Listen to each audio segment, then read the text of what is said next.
Hamma Lisiangni avtopilot bilan rosa maqtanyapti, ko'ryapmiz. Bir pastga turib uxlayman-da, bir umrga uxlab ketishiga sal qolibdi.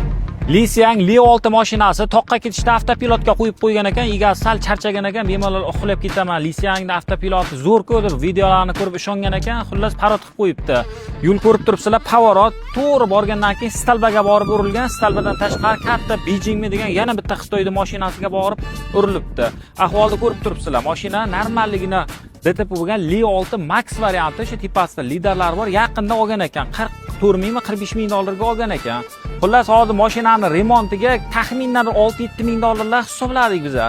Plus 1 oylar zapchasiga zakaz qilinayotgan bo'lsa, 1 oylar ketsa, yana 15-20 kunsa, pashta bir 1,5-2 oycha vaqt ketgan. Egasi ko'nmadi, bu mashinani shu turish sotib olamiz dedi, yoki bo'lmasam so'yib sotib olinglar dedi. Nima deysizlar? Agar qiziqqanlar bo'lsa, 28 ming atroflarda ketadimi dedi. 27.500 ga e'lon qo'yib beraman. Agar sotildi, sotilmasa yo so'yamiz yoki bo'lmasa o'zini zapchas qilib nimadir qilib yuboramiz dedim. Bo'pti dedi. Xullas qiziqqanlar bo'lsa aloqaga chiqinglar.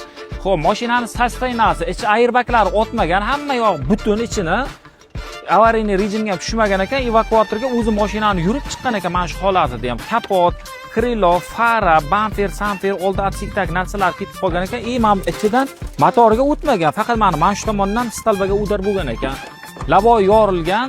Mashinani dopopsilarda elektron faroglarni qo'yib o'ziga taxlab olgan ekan. 2024 lekin 25-yil olgan ekan. Mashina bor yo'g'i 5000 kilometr masofani bosib o'tgan ekan. Agar qiziqqanlar bo'lsa akalar, aloqaga chiqinglar. 5-6 ming dollar xarajat qilib ustalab turg'izib olsa, gidita sizlarga bir 32-33 ming atrofida tushadi. Hozir 46 mingmi, 47 ming bu mashinaning narxi. Pastdagi raqamlarga telefon qilinglar.